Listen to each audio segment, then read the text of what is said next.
राधे दोस्तों, फिर मैं आपके लिए एक कहानी लेकर के आई हूँ। श्री कृष्ण और उनके भक्त की कहानी। श्री कृष्ण अपने भक्तों पर अपने प्रेम और करुणा बरसाते हैं। जो भक्त सारे आसरे सहारे छोड़कर श्री कृष्ण को भजते हैं, श्री कृष्ण उनके कार्य स्वयं संवारते हैं। चलिए सुनिए श्री कृष्ण के एक ऐसे ही भक्त की कथा। श्री कृष्ण के भक्त वैद्य जी की कथा। वृंदावन में एक वैद्य जी रहते थे। वो श्री कृष्ण के भक्त थे। उनकी श्री कृष्ण पर अपार आस्था थी। वो श्री कृष्ण की भक्ति में मगन रहते थे। वो अपनी पत्नी से कहते कि तुमको दिन भर के लिए जो भी सामान चाहिए एक चिट्ठी में लिख दिया करो।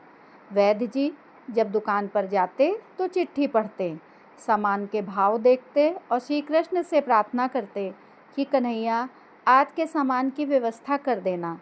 और जैसे ही उन्हें जितने धन की आवश्यकता होती उसकी व्यवस्था हो जाती तो वो अन्य मरीजों से पैसे नहीं लेते थे और अपने गांव लौट जाते और ईश्वर भक्ति में मगन रहते। ये ही उनका रोज की दिनचर्या थी। एक दिन वैद्य जी की दुकान पर आकर चिट्ठी खोली तो एकदम सन्न रह गए, मानो आँखों के आगे तारे चमकने लगे। लेकिन अगले ही पल श्री कृष्ण पर विश्वास कर स्वयं को संभाला। पत्नी ने राशन के सामान के नीचे लिखा था, बेटी के दहेज का सामान। राशन के सामान के आगे उनके भाव लिख दिए, लेकिन दहेज के सामान के आगे लिख दिया, ये काम कन्हैया ही जाने। वैद्य जी मरीजों को उनकी बीमारी पूछकर दवा दे ही रहे थे कि इतने में एक बड़ी सी कार आकर उनकी दुकान के आगे रखी।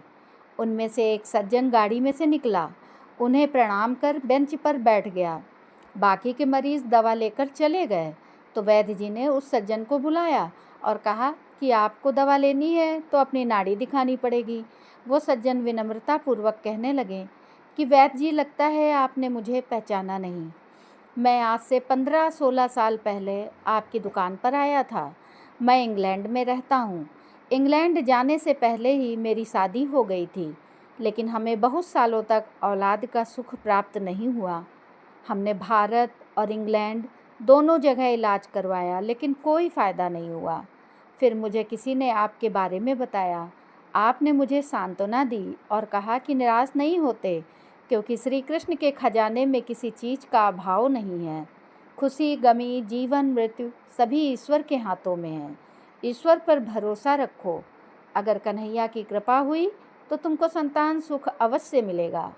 आपने मुझे दवाई की पुड़िया बनाकर दी और उसे खाने की विधि भी बता दी।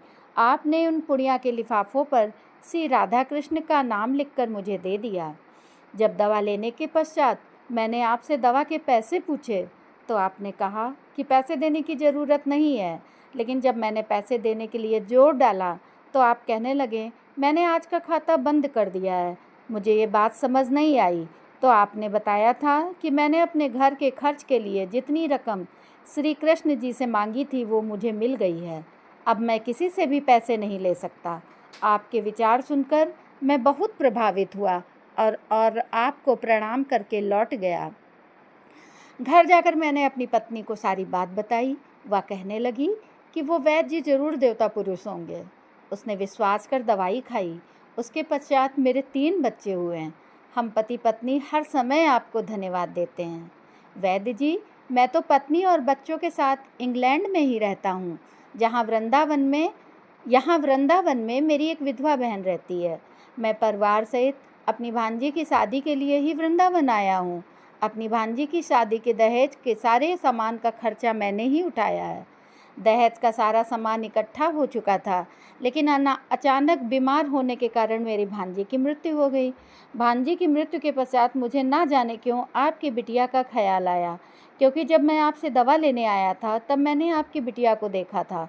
मुझे लगा कि अब तो विवाह योग्य हो गई होगी, इसलिए मैंने और मेरे परिवार ने निश्चय किया कि आपसे पूछकर दहेज का सारा सामान आपके घर पर भिजवा दिया जाए। मैं शादी के बाकी के खर्चों के लिए नकदी पैसे भी देना चाहता हूँ। आपसे विनती है कि मना मत करना। उनकी बातें सुनकर वैद्य जी विस्मित हो गए। वैद्य जी पत्नी की लिखी हुई चिट्ठी उनको दिखा दी। वैद्य जी कहने लगे कि जब सुबह मैंने दुकान पर आकर चिट्ठी खोली थी तो पत्नी ने राशन के सामान के बाद लिखा था, बेटी के दहेज का सामान। मैंने उसके आगे लिख दिया था कि ये काम कन्हैया ही जाने। मेरे जीवन में आज तक कभी ऐसा नहीं हुआ कि जो चिट्ठी पर लिखा है वो मुझे मिला ना हो। वैद्य जी बोले, मुझे आपकी भांजी की मृत्यु का दुख है, लेकिन मैं विस्मित हूँ कि कन्हैया अपने कैसे कैसे रंग दिखाता है। चिट्ठी देखकर वह सज्जन भी विस्मित थे। वैद्य जी कहने लगे कि मुझे अब जो भी मिला है मेरे उस कन्हैया की कृपा से मिला है। ऐसे ही हैं श्री कृष्ण जी। तभी तो कहते हैं कि भक्ति ऐसी करो कि कष्ट भक्त पर हो और फिक्र भगवान को हो। इसके कष्ट कैसे दूर करना है ये भगवान ही जाने, और भगवान उस कष्ट को दूर करता है जो लोग भगवान पर ही विश्वास करके हर काम करते हैं। ये कहानी आपको कैसी लगी हमें कमेंट करके अवश्य बताइएगा। मेरे चैनल को सब्सक्राइब करिएगा। राधे राधे दोस्तों।